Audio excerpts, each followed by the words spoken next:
Hi Bible Art Journalers! This month at the Vacaville Bible Art Journaling Collaborative, we're going to be doing some tissue paper collage in our Bibles. So if anybody has questions or wants to refer back to this from our lesson, it will be there for you.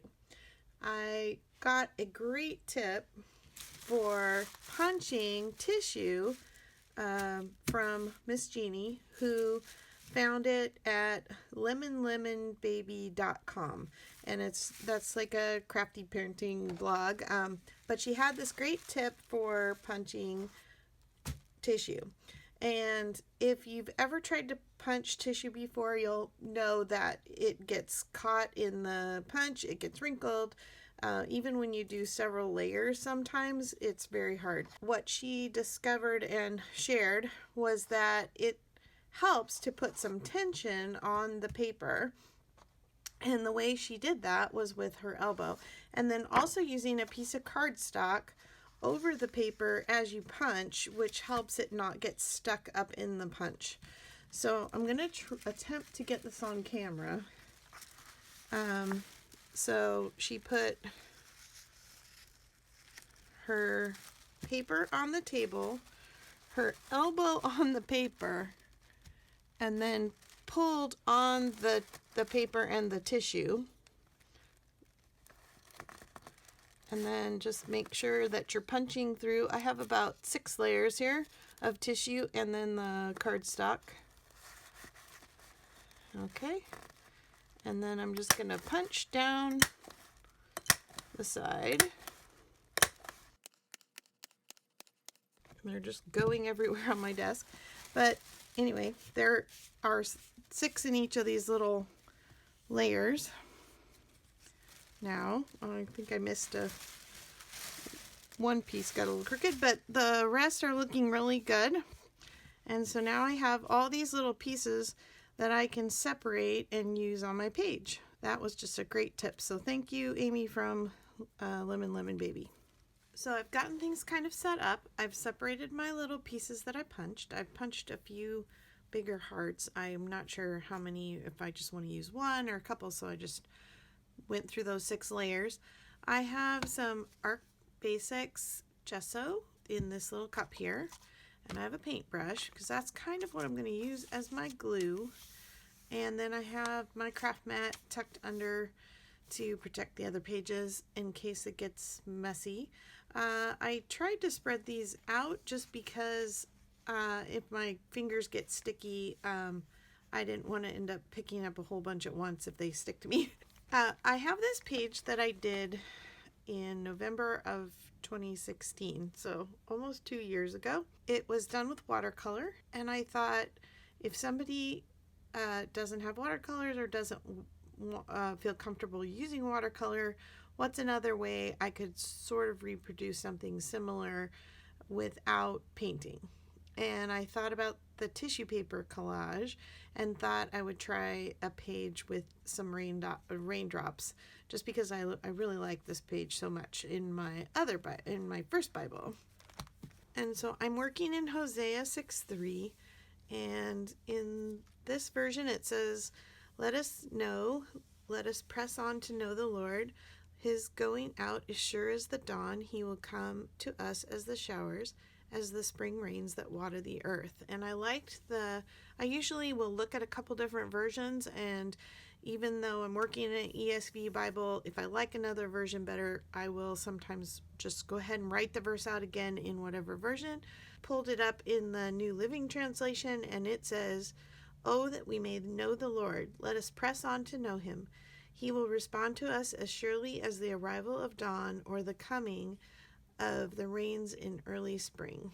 So I like that version. And so we're going to get started with putting some raindrops on our page. I think I'm just going to put a little piece of washi over my verse so that I know where it is and kind of work around it. So I'm just going to get a little bit of this on my brush, and I'm going to start picking up these pieces and putting it down and just sticking my little raindrops on there. And if you watched my napkin technique or someone else's napkin technique videos, this is very similar in that it's kind of like the napkin with a one thin coat underneath, and then one layer of the tissue from the tissue paper, or in the other case, the napkin. And so we're gonna put them down, and then we're gonna let the layer that's underneath dry before we put the layer on top.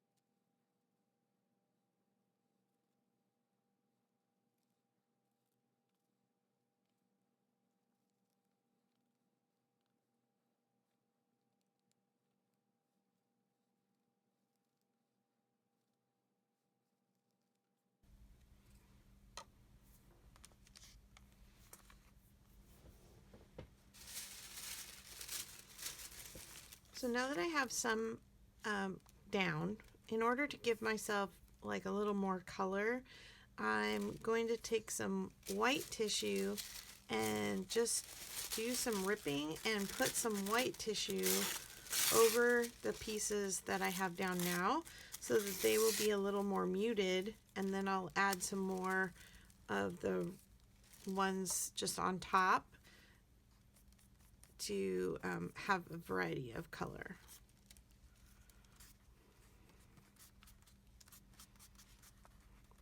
And this is when you start doing layers, is when you start using your fingers a little more, and when it starts getting kind of sticky and messy for your fingers.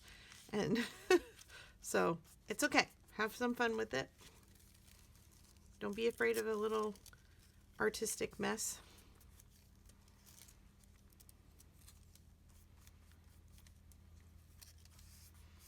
And I like the texture that it's adding too.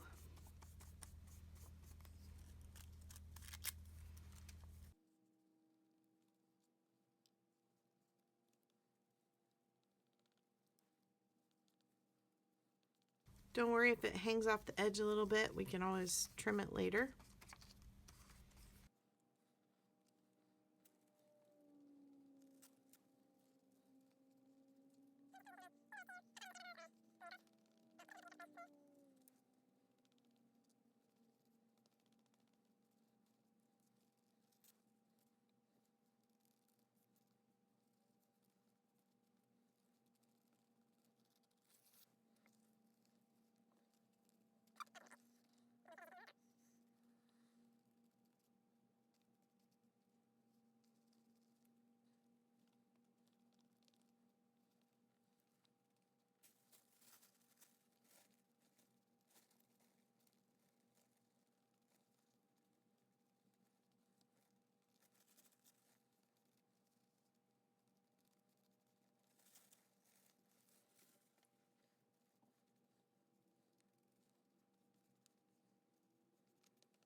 Okay, now I have these muted, so now I'm going to go ahead and put some more on top. And they're all staticky clinging to my craft mat.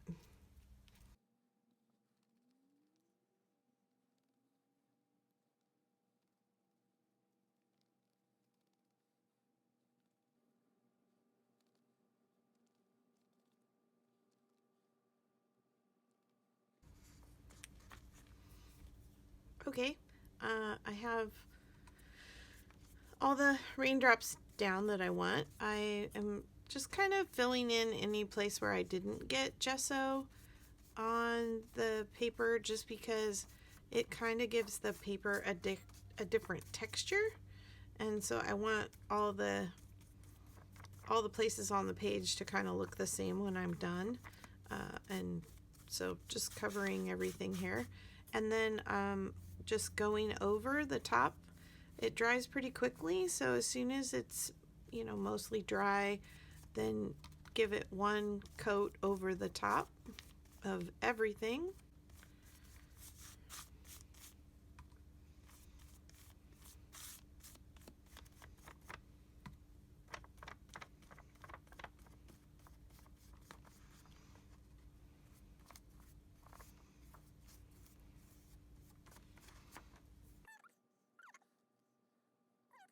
right there.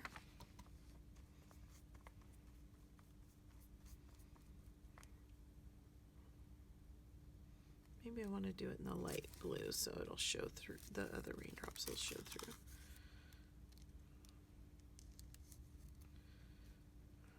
I'll make sure I don't get my washi tape stuck underneath. I want to be able to pull this off.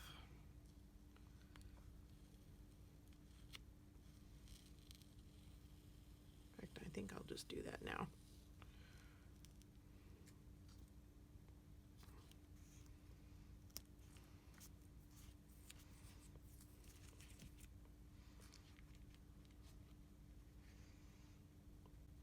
And while the gesso is real wet, you have a little, you can slide this around a little bit, but as soon as it starts to dry, if you try to pull up on it, everything's gonna rip. But the tissue's pretty forgiving. If you do get a tear, you can usually just kind of place it back together and put your gesso over to kind of hold it in place. So I'm gonna let that dry and then do some hand lettering and trim the edges, and I'll show you the finished page when I'm done. My silly kitty's getting her whiskers in the way here, but here's the finished page, and then we'll move on to another one. I'm going to start this next page just by cutting some tissue into strips and then into small squares to use sort of as a mosaic or just to layer up to get some different texture.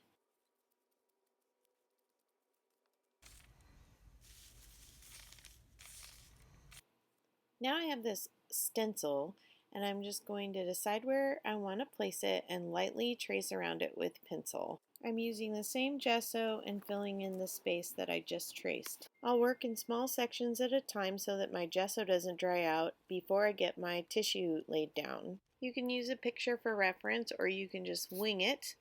I'm just going to start layering one square about a half to a quarter layered over each other, and then just add a little more gesso where you're layering to help it stick.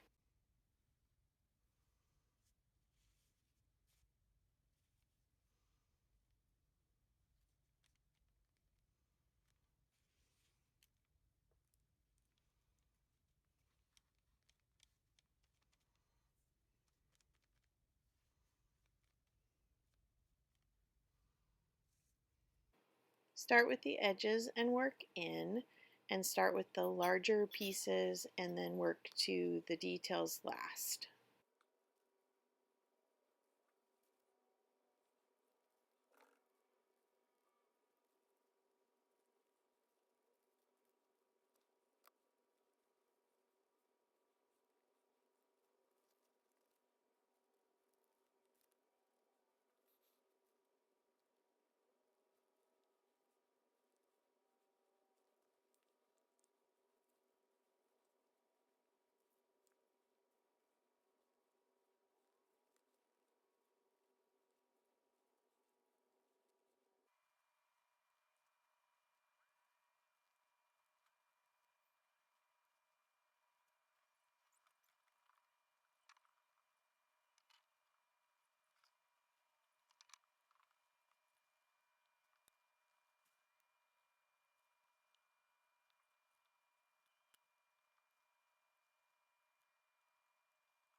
Now that everything is in place and the gesso has dried, we'll cover everything with another coat of gesso.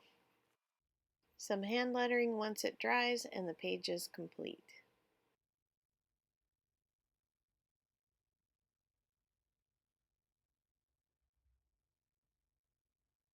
Here are a couple of other pages that I've done with the tissue. These tissue letters are not hard to do. You just don't cut out the smaller inner circles and use block lettering. And then this window was just a random pattern of stained glass, again starting on the edge and working in. Thanks for watching, and I hope you give this a try.